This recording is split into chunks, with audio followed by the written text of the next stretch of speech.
जय हिंद साथियों। दोस्तों एक बार सभी लोग लाइव आ जाइए, क्योंकि आज का वीडियो दोस्तों इस वीडियो में हम आर्मी भर्ती के क्वेश्चन पेपर को सॉल्व करेंगे इस वीडियो में। तो सभी लोग एक बार लाइव आ जाइए, वीडियो को शेयर कर दीजिए। ठीक है, सभी ग्रुपों में एक बार शेयर कर दीजिए ताकि सभी लोग लाइव आ जाएं। और आज का ये वीडियो शुरू करते हैं, क्योंकि आज का ये वीडियो काफ़ी इम्पोर्टेंट है। आपको इसमें पता चलेगा कि किस प्रकार के क्वेश्चन आते हैं आर्मी भर्ती में, आर्मी जीडी भर्ती में, और कैसे क्वेश्चन की आपको प्रैक्टिस करनी है और आपके इस प्रैक्टिस से कितने क्वेश्चन बन रहे हैं ये आपको कमेंट बॉक्स में बताना है। ठीक है, चलिए एक बार वीडियो को शेयर कर दीजिए और चैनल पर नए होंगे तो आर्मी भर्ती की तैयारी के लिए चैनल को सब्सक्राइब कर लीजिएगा।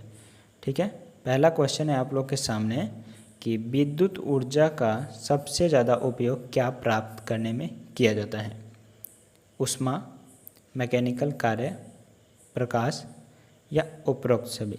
तो दोस्तों विद्युत ऊर्जा का सबसे ज़्यादा उपयोग किस में प्राप्त किया जाता है? तो लगभग ये सभी, अर्थात उपरोक्त सभी अगर हम कहते हैं तो ये हमारा सही हो जाता है, क्योंकि सभी काम में हम विद्युत ऊर्जा का प्रयोग करते हैं। अगला क्वेश्चन है दोस्तों, निम्न में से किस उत्प्रेरक की उपस्थिति में प्रकाश संश्लेषण होता है?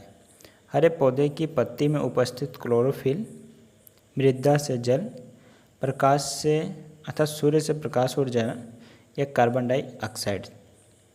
तो ये हरे पौधे की पत्ती में उपस्थित क्लोरोफिल से देखें तो सही हो जाएगा, अर्थात ऑप्शन ए सही है। ठीक है दोस्तों, अगला है इंडियन सुपर लीग भारत में किस खेल को प्रोत्साहन देने के लिए एक प्रयास है? अर्थात इंडियन सुपर लीग जो है वो किस खेल को प्रोत्साहन दे रहा है? हॉकी, क्रिकेट या कबड्डी या फुटबॉल। तो ये जो प्रोत्साहन दिया जा रहा है ये फुटबॉल के लिए है। ठीक है, अगला क्वेश्चन है कि रासायनिक ऊर्जा यांत्रिक ऊर्जा में परिवर्तित होती है। रासायनिक ऊर्जा यांत्रिक ऊर्जा में, क्वेश्चन को ध्यान से सुनिए। डायनेमो, विद्युत मोटर, विद्युत सेल से या मानव शरीर से। तो ये हो जाएगा मानव शरीर से। रासायनिक ऊर्जा को हम यांत्रिक ऊर्जा में परिवर्तित करते हैं। ठीक है,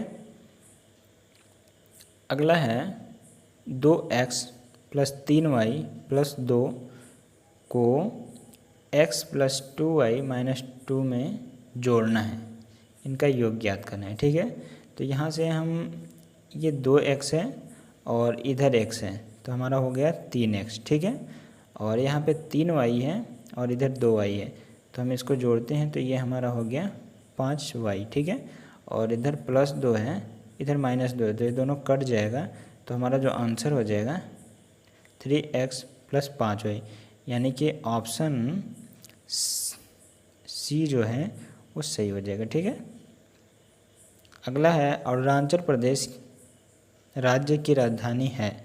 अर्थात अरुणाचल प्रदेश की राजधानी कहाँ है? मणिपुर में, ईटानगर में, शिलांग में या इम्फॉल में। तो अरुणाचल प्रदेश की जो है वो ईटानगर में है। ठीक है, अब आप लोगों को कमेंट बॉक्स में ये बताना है कि अरुणाचल प्रदेश के मुख्यमंत्री कौन हैं। जल्दी से कमेंट बॉक्स में बताइए सभी लोग।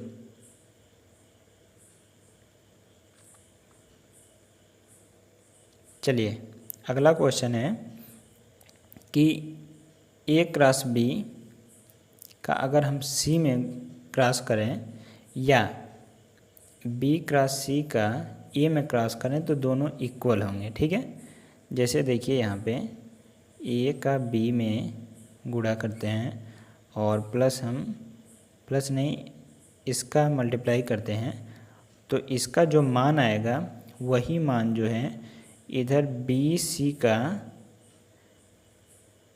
इधर A का, दोनों का इक्वल आएगा।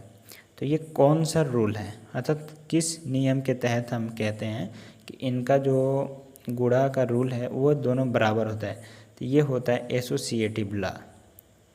अर्थात 2 में 3 का गुणा करें फिर 5 का गुणा करें, 2 3 में, देखिए यहाँ पे 2 का 3 में करिए और फिर इधर 5 में कीजिए। ठीक है, और इधर हम करते हैं 3 का 5 में करते हैं और फिर 2 से करते हैं तो ये हमारा कितना हो गया, 6 5 30 हो गया, ठीक है। और इधर जो हो रहा है हमारा हो गया ये 15 और ये 2 से करते हैं तो 30।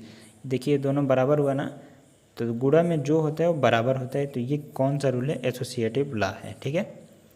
अगला है तापमान पर सेंटीग्रेड और फ़ारेनहाइट पैमाना एक समान होते हैं, इनका मान कब समान होता है, 37 डिग्री पे या 98.6 डिग्री पे या 273 डिग्री पे या -40 डिग्री पे। तो -40 डिग्री पे ही सेल्सियस और फ़ारेनहाइट पैमाना एक समान हो जाए इनका मान। अब बताना है कि पृथ्वी पर जी, कैपिटल जी का मान कितना है, ठीक है। तो इसका मान होता है 9.8 मीटर प्रति सेकेंड स्क्वायर, ठीक है। ये मीटर प्रति सेकेंड स्क्वायर लिखा गया है, ठीक है। इसको ध्यान से देखिए आप लोग। अगला है डेसिबल क्या होता है। डेसिबल क्या होता है, डेसिबल एक प्रकार का मापक है, मात्रक है। जैसे देखिए ऑप्शन है ध्वनि यंत्र, ध्वनि का एक स्वर है, नहीं है, ध्वनि के स्तर का मापक, हाँ ये हो सकता है, ऑप्शन सी सही है, ठीक है। अगला है कि मद्रास का युद्ध कब हुआ था, 1556, 1612, 1746 या 1757 में।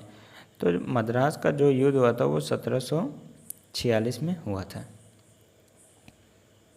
अगला है दोस्तों रीजनिंग का क्वेश्चन आ गया यहाँ पे। देखिए क्या है रीजनिंग का, EF6, GH9, IJ15 और KL24, ठीक है। देखिए यहाँ पे हम देखें तो अल्फ़ाबेट दोनों सीरियल नंबर से हैं, E है और F है उसके बाद, ठीक है। फिर इधर G है, H है, ठीक है, I है, J है, K है, L है। अब जो ये नंबर हो रहा है यहाँ पे 6 हो रहा है, फिर इधर 9 हो रहा है, फिर आगे चल के 15 हो रहा है, ये 24 हो रहा है, ठीक है। तो ये तो हमको अल्फ़ाबेट का पता है कि KL हो गया, तो अब हमारा जो आएगा वो M और N होगा, ठीक है, MN। अब उसके बाद हमारा नंबर क्या आएगा, ठीक है। रीजनिंग है दोस्तों, ये आपका सिर्फ ऑप्शन पे डिपेंड करता है, ठीक है। तो 6 9 देखिए यहाँ से 15 हो रहा है, ठीक है। और इसको देखिए इन दोनों को 15 और 9 को करते हैं तो 24 हो रहा है। तो अगला जो हम करेंगे वो हम 15 और 24 को ऐड करेंगे, ठीक है, इन दोनों को। तो हमारा हो जाएगा 39, अर्थात MN 39। तो ये ऑप्शन हमारा कौन सा मैच कर रहा है, C। रीजनिंग है दोस्तों, रीजन पे डिपेंड करता है, ठीक है। अगला है मेजर ध्यानचंद राष्ट्रीय स्टेडियम कहाँ स्थित है, दिल्ली में, लखनऊ में, जयपुर में या जोधपुर में। तो मेजर ध्यानचंद राष्ट्रीय जो स्टेडियम है वो आपका दिल्ली में है, ठीक है। अगला क्वेश्चन है निम्न में से कौन सा समाचार पत्र भारत का एक प्रमुख अंग्रेजी समाचार पत्र है, आज तक, सहारा समय, दैनिक भास्कर या टाइम्स ऑफ इंडिया। तो अंग्रेजी समाचार पत्र की बात करें तो टाइम्स ऑफ इंडिया है, ऐसे भी आप सोच सकते हैं, ठीक है। ऑप्शन डी इसका सही हो जाएगा। वर्तमान में फारस को किस नाम से जाना जाता है, इजराइल, ईरान, इराक या कुवैत। तो दोस्तों जो फारस है वो ईरान का ही नाम है, पहले ईरान को फारस के नाम से जाना जाता, तो ऑप्शन बी यहाँ पे सही हो जाएगा। देखिए दोस्तों हम 15 नंबर क्वेश्चन तक आ गए और आप लोग अभी भी चैनल पे वीडियो को शेयर नहीं कर रहे हैं और लाइक नहीं कर रहे हैं। एक बार कर दीजिए, शेयर कर दीजिए, और जो अभी तक लाइक नहीं किए वो लाइक कर दीजिए। चलिए अगला है 16 नंबर क्वेश्चन, PV स्थिरांक कहलाता है, स्नेल का नियम है, बायल्स का नियम है, न्यूटन का नियम है या ओम का नियम है। तो ये आपका है PV बराबर स्थिरांक बायल्स का नियम है, ठीक है। अगला है मैथ से रिलेटेड क्वेश्चन है, 9 व्यक्ति किसी काम को 25 दिन में पूरा करते हैं, उसी काम को 15 व्यक्ति करे तो काम कितने दिन में पूरा होगा। दोस्तों मैथ बहुत ही सरल सब्जेक्ट होता है, इसमें आप जितना अच्छा करते हैं वो उतना ही अच्छा होता जाता है, अपने प्रैक्टिस पे डिपेंड करता है। चलिए हम इसको सॉल्व करते हैं। देखिए यहाँ पे 9 व्यक्ति हो गए, ठीक है। ये कितने दिन में करते हैं, तो इनको हम क्रॉस करके 25 दिन में करते हैं। देखिए 9 व्यक्ति हो गए, 25 दिन में करते हैं, ठीक है। अब हमको बोला कि अगर हम इनको 15 व्यक्ति ही दें तो कितने दिन में ये काम को कंप्लीट करेंगे। देखिए हमारा टोटल काम तो इतना हो गया, 9 व्यक्ति 25 दिन में कर रहे हैं तो टोटल काम इतना हो गया। अब बोला कि 15 व्यक्ति दें तो कितने दिन में करेगा, तो पहले हम इनको कट करेंगे। तो 5 से करते हैं तो 3 होता है ये, और ये 5 होता है, और ये इससे 3 होता है। तो हमारा 3 और 5 बचा, जो कि हो जाएगा हमारा 15। अर्थात 15 व्यक्ति काम करें तो काम कितने दिन में हो जाएगा, 15 दिन में समाप्त हो जाएगा, ठीक है। ऑप्शन सी इसका सही हो जाएगा। भारत में आने वाले प्रथम ईसाई धर्म प्रचारक कौन थे। Saint Thomas, saint Francis, saint Peter या सेंट ल्यूक। तो ये हो जाएंगे सेंट थॉमस जो थे वो पहले ईसाई धर्म प्रचारक थे। अगला है सोडियम कार्बोनेट आमतौर पर किस नाम से जाना जाता है। सोडियम कार्बोनेट, खाने का सोडा, धोने का सोडा, धावक सोडा या दाहक पोटास। तो ये जो है सोडियम कार्बोनेट, ये धोने का सोडा है। क्या है, धोने का सोडा, ठीक है। अगला है निम्न में से कौन सा ऊर्जा के नवीनीकरण कणीय स्रोत का उदाहरण है। अर्थात नवीन ऊर्जा का क्या उदाहरण है, कोयला, पेड़, पेट्रोलियम या सौर ऊर्जा। तो सौर ऊर्जा जो है वो नवीनीकरण का एक स्रोत है। भारत में योजना आयोग को भंग कर 1 जनवरी 2015 से किस नए आयोग की स्थापना की गई है। नीति आयोग, चुनाव आयोग, प्रतिस्पर्धा आयोग या इनमें से कोई नहीं। दोस्तों 1 जनवरी 2015 से नीति आयोग का गठन किया गया है, योजना आयोग को बंद करके उसके जगह पे, ठीक है। अगला है एक पिता अपने पुत्र से 20 वर्ष बड़ा है, ठीक है। 5 वर्ष बाद पिता की आयु पुत्र की आयु से दोगुनी हो जाएगी, तो पिता और पुत्र की वर्तमान आयु क्रमशः कितनी होगी। दोस्तों देखिए हम यहाँ पे बिल्कुल सरल तरीके से सॉल्व करेंगे, ठीक है।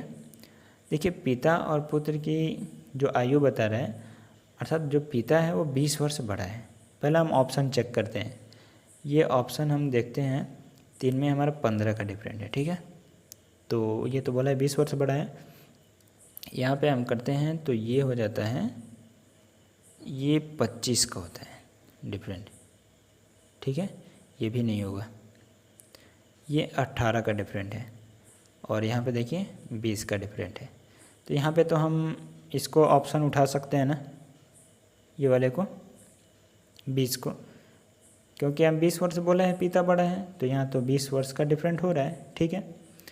अब यहाँ से ही हम यहीं से क्लिक करके चले जाते हैं, इसको सॉल्व नहीं करते हैं, यहीं से हो जाता हमारा, ठीक है। अब और देखते हैं तरीका दूसरा क्या है। बोला है कि 5 वर्ष बाद जो पिता की आयु है पुत्र की आयु से दोगुनी हो जाएगी, ठीक है। मान लीजिए ऑप्शन वैसा नहीं मैच किया, तो अब बोला है कि जो ये आयु है ना, जो भी आयु है वो बोला है कि इनमें से अगर 5 वर्ष अगर बाद देखा जाए तो जो पिता है अपने पुत्र से दोगुना हो जाता है, ठीक है। तो फिर से देखिए हम इसको करते हैं, अगर 5 वर्ष हम जोड़ते हैं तो ये हो जाएगा 30 और ये 15, यहाँ तो दोगुना हो रहा है, ठीक है। और ये हम दूसरे को देखते हैं, दूसरा वाले को देखते हैं तो ये 45 हो जाएगा, ये 20 हो जाएगा, तो ये तो है ही नहीं है, ठीक है। इसको देखते हैं तो ये भी नहीं होगा, ये देखते हैं तो ये 40 हो जाएगा और ये 20 हो जाएगा। तो हमारा ये और ये मैच कर रहा है, तो हम दूसरे वाले से देख रहे हैं कि यहाँ तो ये भी मैच किया और फर्स्ट वाले रूल से भी हमारा यही मैच किया कि 20 वर्ष का अंतर भी है, जबकि इनमें हमारे 20 वर्ष का अंतर नहीं है। तो हमारा जो आंसर होगा वो डी हो जाएगा, 35 और 15। ठीक है। अगला है भगवान महावीर का जन्म स्थान कहाँ है? पाटलिपुत्र, वैशाली, कपिलवस्तु या इनमें से कोई नहीं। तो भगवान महावीर का जो जन्म स्थल है वो वैशाली है। कहाँ है? वैशाली में। अगला देखिए, फिर रीजनिंग से क्वेश्चन आ गया कि बढ़ई का संबंध कुर्सी से है तो राजगीर का संबंध किससे है? देखिए, रीजनिंग के लिए आपको पहले इनका मतलब पता होना चाहिए कि बढ़ई क्या होता है और कुर्सी क्या होता है, क्या करता है कुर्सी का बढ़ई से, और राजगीर क्या होता है। अगर राजगीर का मतलब आपको पता नहीं है तो आप इसे गलत करेंगे। ठीक है। देखिए, बढ़ई वो होता है जो कुर्सी मेज बनाता है। ठीक है। और राजगीर उसको बोलते हैं जो दीवार बनाता है, घर बनाता है। तो यहाँ से आप राजगीर से समझ लीजिए कि दीवार बनाएगा, मूर्ति तो बनाएगा नहीं, आभूषण तो बनाएगा नहीं, खुदाली तो बनाएगा नहीं। ठीक है। तो यहाँ से ये सही हो रहा है। एक बार वीडियो को सभी लोग शेयर कर दीजिए, 25 नंबर तक हम लोग आ गए। और लाइक जो नहीं किए अभी तक वो लाइक कर दें, ज़रूर कर दें लाइक। भारत में मुद्रा की छपाई किसके द्वारा की जाती है? अर्थात जो भारत में मुद्रा छपता है, पैसा, वो किसके अंतर्गत में ये छपाई होती है? सेबी द्वारा नहीं, फिक्की द्वारा नहीं, भारतीय रिजर्व बैंक द्वारा। ठीक है। भारतीय रिजर्व बैंक नोटों पे लिखा रहता है नहीं? बताइए आप लोग। अगला है कि पानी की बूंदों के गोल होने का कारण है प्लवन, पृष्ठ तनाव, कैसिकल या उत्प्रेक्षा। तो जो पानी की बूंदें या वर्षा की बूंदें गोल होती हैं वो पृष्ठ तनाव अर्थात सरफेस टेंशन के कारण होती हैं। अगला है यदि 2x+2 ब्रैकेट में x+3 +8 2x+1 x+5 इनको अगर यहाँ पे देखिए ये सब गुणा करना है, यहाँ तक तो गुणा करना है और यहाँ भी गुणा करना है, फिर बताना है कि x का मान क्या होगा। ठीक है। चलिए हम गुणा कर लेते हैं। तो इनका हम 2x का x में करते हैं तो 2x स्क्वायर हो जाता है। ठीक है। फिर करते हैं तो ये हो जाता है 6x। ठीक है। फिर ये करते हैं तो ये 2x हो जाता है और प्लस 6 हो जाता है और यहाँ पे 8 है ये। ठीक है।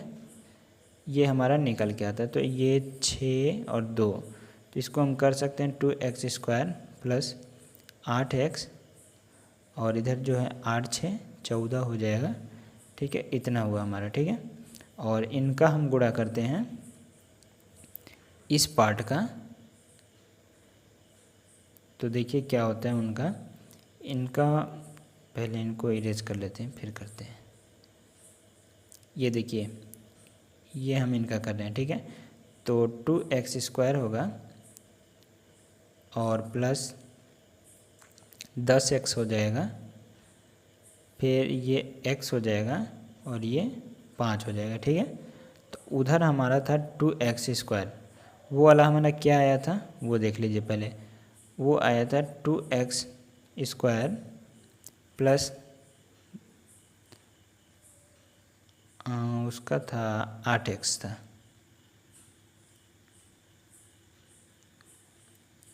8x प्लस 14 था। ठीक है ना, यही था। और इधर हमारा क्या हुआ, ये एक 11 हो गया, तो इसको हम 11x लिख सकते हैं इन दोनों को। ठीक है। तो देखिए 2x कट जाएगा, माइनस करेंगे तो ऐसे भी कट जाएगा। अब देखिए 8x और इधर 11x, ये माइनस होगा तो 3x हो जाएगा। ठीक है। और यहाँ 14 में से ये +5 है, उधर जाएगा तो -5 हो जाएगा, तो 9 हो जाएगा। ठीक है। तो x का ये जो मान होगा वो 3 होगा, अर्थात इधर हम कह सकते हैं कि ये बी जो ऑप्शन बी है वो सही होगा। आप लोग अच्छे से पेन कॉपी पे कीजिएगा, सही आएगा। ठीक है। एंजाइम क्या है? एंजाइम क्या है? कार्बोहाइड्रेट है, प्रोटीन है, फैटी एसिड है या न्यूक्लिक अम्ल है?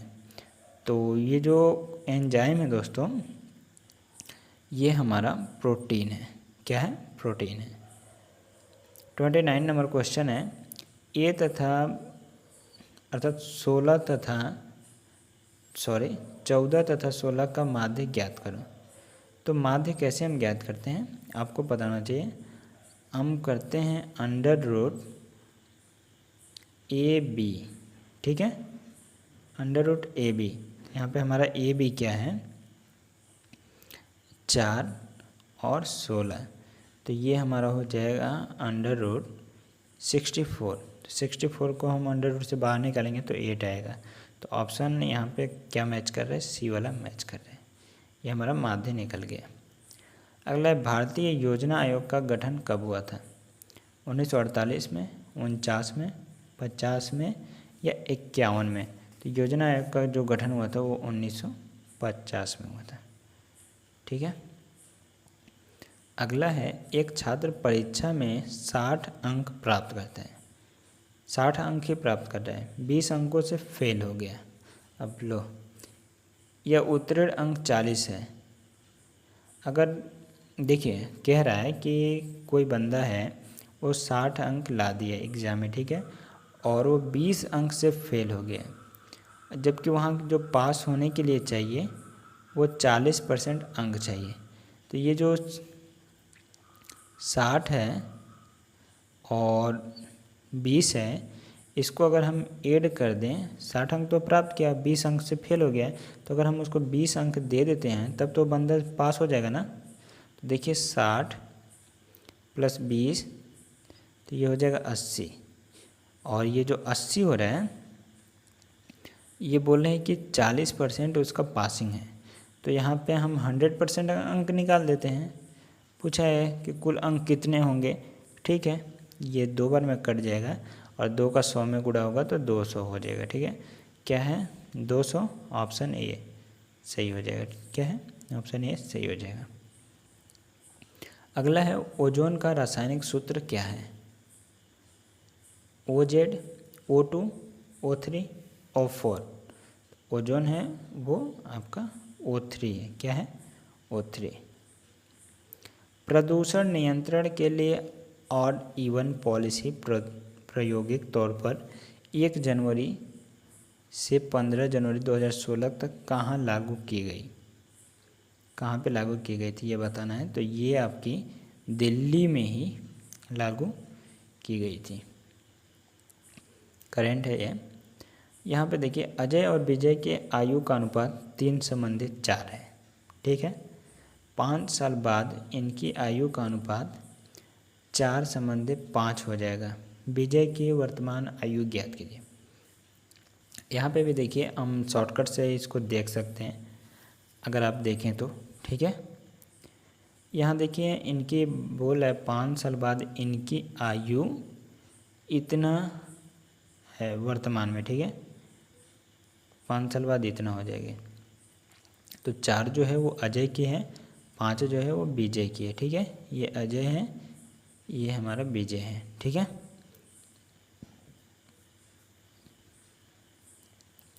तो बोला है कि विजय की आयु ज्ञात करनी है, ठीक है। विजय का 5 से संबंध बता रहा है, तो इसको हम XY पे भी करके ज्ञात कर सकते हैं और ऐसे भी हम निकाल सकते हैं, ठीक है। यहाँ पे देखिए, पहले तो आप इनसे देख लीजिए कि इनकी जो आयु है वो यहाँ पे देखिए 3 और 4 है, ठीक है, और यहाँ पे 4 और 5 हो रही है।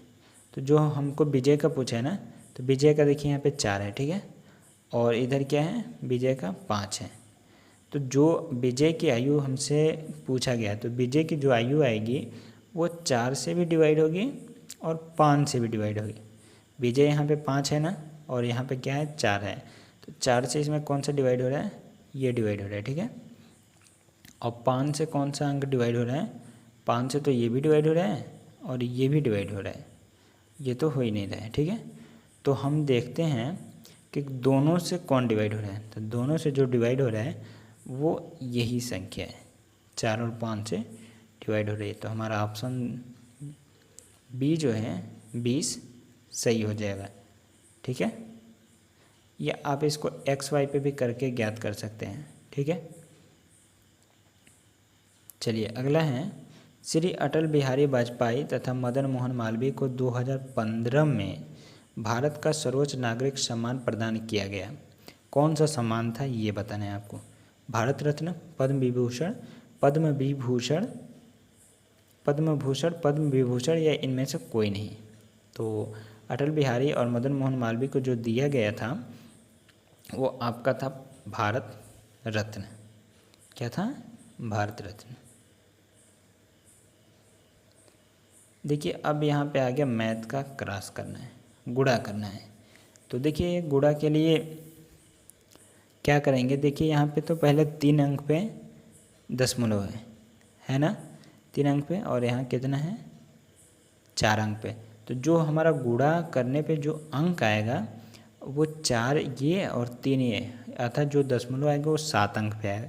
तो यहाँ पे देखिए 3 अंक पे दशमलव है, 1 2 3 पे है ना। ठीक है, इसमें कितना है 1 2 3 4 5 पे, इसमें 5 पे है। और इसमें देख लेते हैं तो 2 2 4 6 पे है, और इसमें देख लेते हैं 2 4 7। ठीक है, 7 पे। तो हमारा जो दशमलव आ रहा है वो 7 नंबर पे होना चाहिए।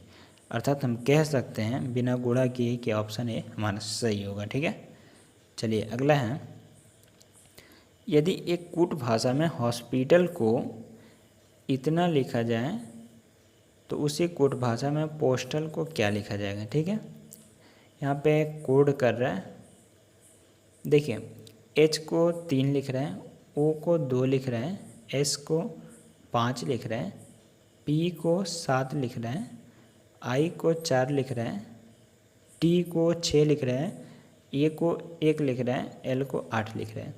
तो पोस्टल के लिए अगर हम देखें, पोस्टल के लिए तो पी का जो लिख रहा है, पी के लिए यहाँ पे देखिए क्या लिख रहा है,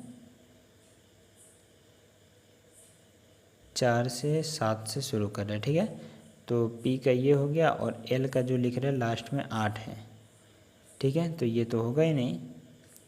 अब देखिए यहाँ से हम ये ले लेते हैं। ठीक है, देखिए पी का 7 हो गया, ठीक है, ओ का 2 हो गया, एस का 5 हो गया, टी का 6 हो गया, ए का 1 हो गया, और एल का 8 हो गया। ठीक है, यानी कि ऑप्शन बी सही है। ठीक है, अगला है, माउंट एवरेस्ट पे चढ़ने वाली प्रथम भारतीय महिला कौन थी।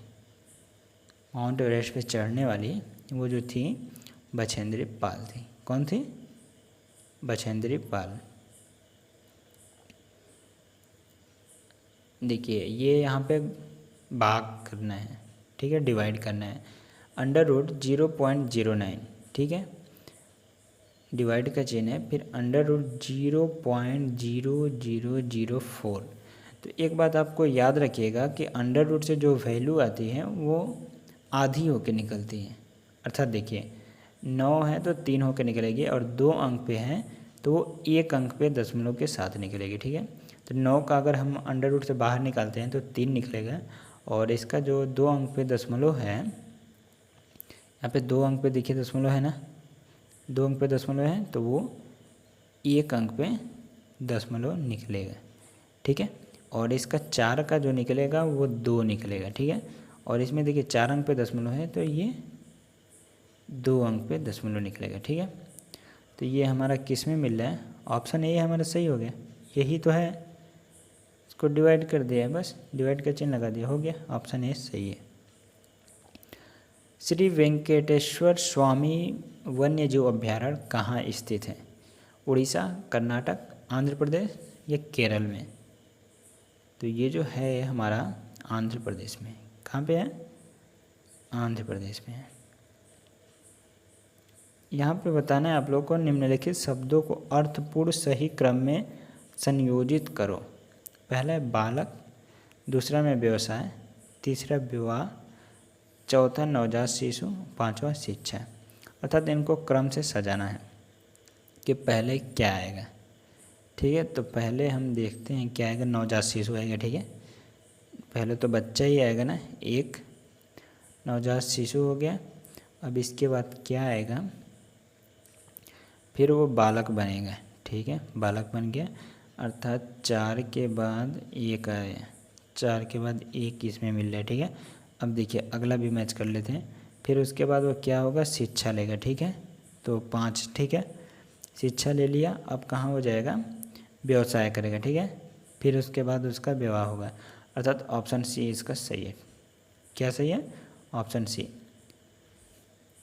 पहले नवजात शिशु रहेगा, फिर बालक होगा, फिर वो शिक्षा लेगा, फिर वो व्यवसाय करेगा, तब उसका शादी होता है। यहाँ पे बताना 10 किलोमीटर में कितने मिलीमीटर होते हैं, तो ये हो जाएगा 10 के 7। अगला है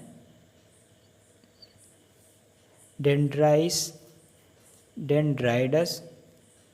हाँ, डेंड्राइडस किस में पाए जाते हैं, पट्टीदार मांसपेशी में, खून में, न्यूरॉन में, कार्डियस मांसपेशी में।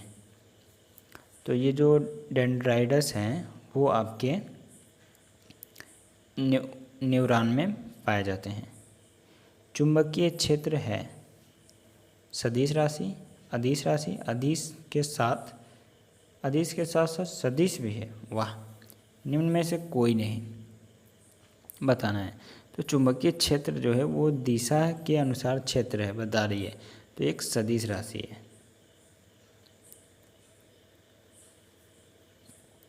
अगला है एक संख्या का एक वर्ग अंक के साथ समाप्त नहीं होता है, अर्थात हम किसी भी संख्या का वर्ग करते हैं तो उसके अंत में कौन सी संख्या नहीं आएगी ये बताना है।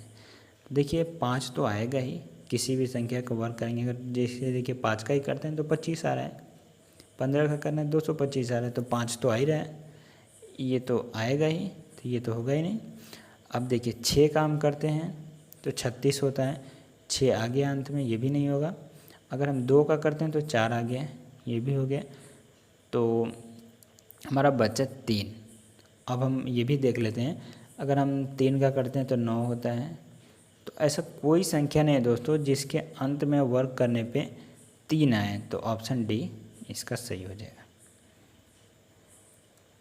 श्रेणी को अपूर्ण पद ज्ञात करें, यहाँ पे इसके आगे क्या आएगा वो बताना है।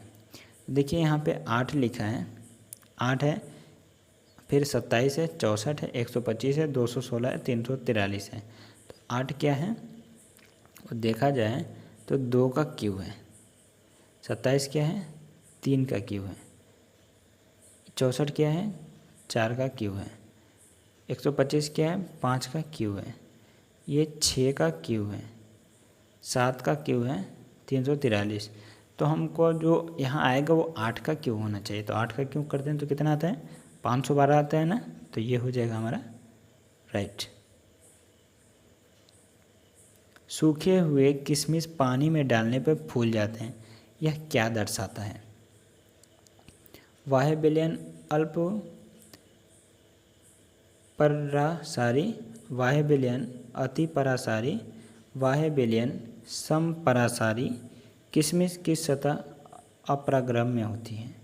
तो ये तो होगा नहीं, 47 का बी होना चाहिए, क्योंकि बाह्य विलयन अति परासारी हैं, राइट, ये बी सही है, ठीक है। अगला है 27 सेंटीमीटर भुजा वाले एक घन में से 3 सेंटीमीटर भुजा के कितने घन बनाए जाएंगे। तो वैसे 27 है, 3 का करते हैं तो इसका निकल के आ जाएगा 729, ऐसे ही घन निकल गया, यानी कि इसका हो जाएगा 729, ऑप्शन डी इसका सही हो जाएगा, ठीक है। अगला है 1250, 250, 50, 10 और अगला अंक क्या होना चाहिए। तो देखिए यहाँ पे देखा जाए तो 5 का डिवाइड कर रहे हैं, 1250 में 5 का भाग दे रहा है तो 25 आ गया, अर्थात 250 आ गया। अब इसमें 5 का भाग दे रहा है तो 50 आ गया। अब 5 में 50 में 5 का भाग रहा है तो 10 आ गया, तो 10 में 5 का भाग देंगे तो कितना आएगा, 2 आएगा, ऑप्शन बी सही है। अगला है किसने सती प्रथा के उन्मूलन में अभूतपूर्व योगदान दिए हैं, अर्थात सती प्रथा में किनका बहुत योगदान रहा है। विवेकानंद का, राजा राम मोहन राय का, दयानंद सरस्वती का, एनी बेसेंट का। तो इसमें जो रहा है राजा राम मोहन का रहा है सबसे ज़्यादा योगदान। तो दोस्तों ये रहे आपके 50 क्वेश्चन। अब आप लोग बताइए वीडियो आप लोग को कैसा लगा, और अगर आप चैनल पर नए हैं तो चैनल को सब्सक्राइब कीजिए। अपने कमेंट बॉक्स में अपने नंबर बताइए कितने आपके सही हुए, और इसी तरह के अपडेट पाने के लिए चैनल को सब्सक्राइब करें। वीडियो को ज़्यादा से ज़्यादा सभी लोग के पास शेयर करें। जो भी आर्मी की तैयारी करते हैं उनको पेपर भेजिए, उनको बताइए इस तरह के पेपर आते हैं, वो भी अपनी तैयारी करें। शेयर करने से किसी का भला होता है दोस्तों, आप भी किसी का भला कीजिए। साथियों मिलते हैं हम नए वीडियो में नए टॉपिक के साथ, तब तक के लिए जय हिंद, जय भारत।